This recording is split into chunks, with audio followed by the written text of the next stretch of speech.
Hey guys, Chris Dorry here. Today I'll be talking about what the wing position will look like in 2030 and how key forwards can maximise their value towards winning. First case study I'll look at today is Matthew Richardson. In 2008, as a 33-year-old, Richo had one of the best years of his career. He had a career high of 22 Brownlow votes and a career high of 222 marks.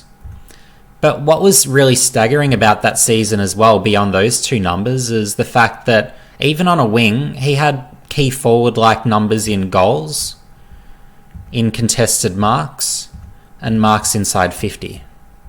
If we have a look in the context of Richmond, his 48 goals were a team high, contested marks, clear team high, and marks inside 50 again, a clear team high.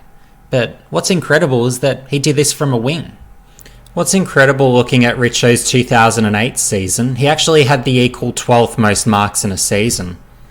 And even more amazing, if you look at his average per game, he actually had the second most in average per game ever in a season. While Richo had an incredible season individually, we also need to have a look at team success to measure whether it was actually a successful move and a move that helped towards winning. Looking at how Richmond went in 2007, they came dead last, 16th. But looking at how they went in 2008 with Richo on the wing, they actually moved up to 9th. The second case study we're going to look at today is Nick Riewoldt. Again, as a 33-year-old, he had what was a remarkable season and up there with one of the best in his career.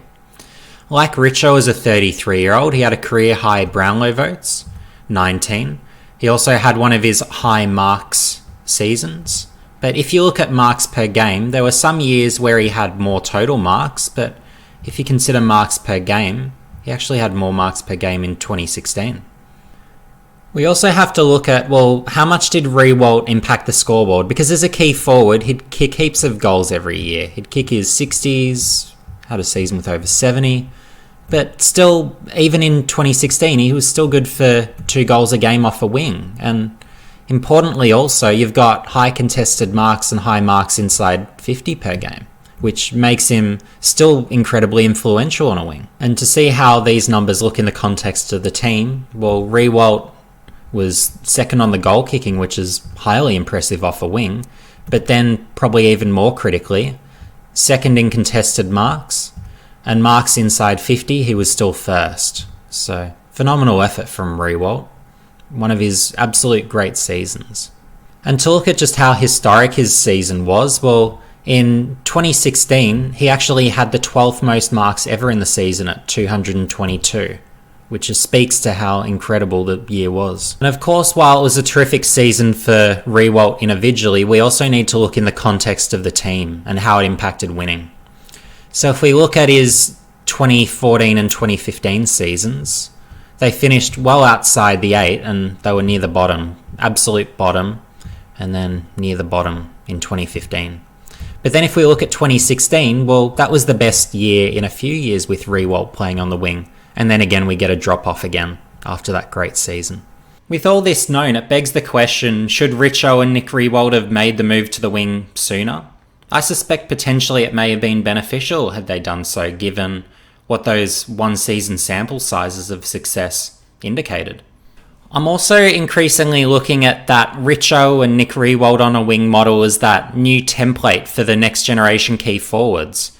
Just having that capacity to push behind the ball, take intercept marks, and then push forward, take contested marks and marks inside 50. And I see the added advantage of doing so is you don't have an opponent right on you when you're playing on the wing. You usually get a bit more freedom. And if you're matched up against a typical wingman, well, they're going to be a bit small to defend you when you either push forward to mark or push back and intercept. So that's why I really love the Jack Lukosius sort of model if he was to play on a wing. And I'd be looking for more junior prospects in coming years to really develop that endurance and those contested marking capabilities, that reading of the ball to intercept behind the ball to really be really influential players.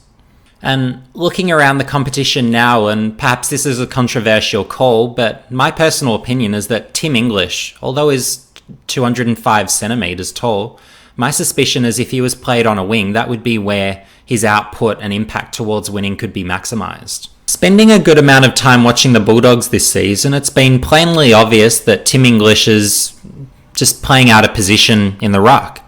He's been non-competitive when it comes to his tap work, and then following up, it's the same story where he's not following up, winning his own ball, is not strong enough over the ball, not tackling enough. He just really needs to become a more competitive player. And particularly in the game against Melbourne, we saw against a depth ruckman in Braden Preuss, who on some lists could potentially be a number one option, but he got bullied to such an extent that he really got forced out of the ruck and got forced forward just because he couldn't compete physically. What makes me like the idea of English on a wing and why I see that as his best position is the fact that he covers the ground so well, where he covers as many kilometres as the elite running midfielders, which is phenomenal. And then if you look at his contested marks, well, if you look at the start of the season, he was getting a whole heap of them. And what he does, he can not only push forward of centre and take a nice grab, but he also pushes behind the ball and takes intercepting marks. So rather than necessarily being an exact carbon copy of a Richo or a Rewalt, where they're more so pushing forward and taking grabs, well, with an English, you can just as easily have him pushing behind the ball and taking meaningful intercept marks. And the fact that he covers that much ground, well, he's going to be influential at both ends. And if you need a bailout kick along a wing, well, you've got English to go to. And it really enables him to focus in on what he does best, and it means you don't have to worry about him being a liability at stoppages, which at the present time he very clearly is. While I'm sure my viewpoint comes across to many as somewhat unorthodox, my personal view is we should start seeing more key position players and ruckmen on the wing if they've got the aerobic capacities to do so. And in looking at those who play either inside midfielders on a wing, well, they really struggle to find the ball outside of the contest. And then you've got the really outside guys who, when the ball's there to be won, can't win it. And they just don't, to me, have the same impact as your Richo or Rewalt when they're taking their 200 marks a year and kicking their 40 plus goals, leading their teams in contested marks and inside 50 or getting pretty close too. So my personal view is that we'll see more of that. And having those types on a wing, well, I see it as an even more effective way of having them be influential than playing as key forwards personally. Where if they're playing on a wing, well, you can't match up with them. They'll be too tall for guys who can run with them, and forward, back, they'll be taking meaningful marks, bailout kick down the line. They'll just be too impactful. My hope over the future years through the draft process is that we see more of these types come through, where they've got that sort of Rewalt and Richo sort of level endurance, but then also marking capabilities. But guys, as always, let me know below, what do you think? Do you agree with me? Is this the future vision for what our wings will look like, or will we be sticking with the more traditional models going forward? And remember to like, subscribe, and hit the notification for future updates. Thanks, guys.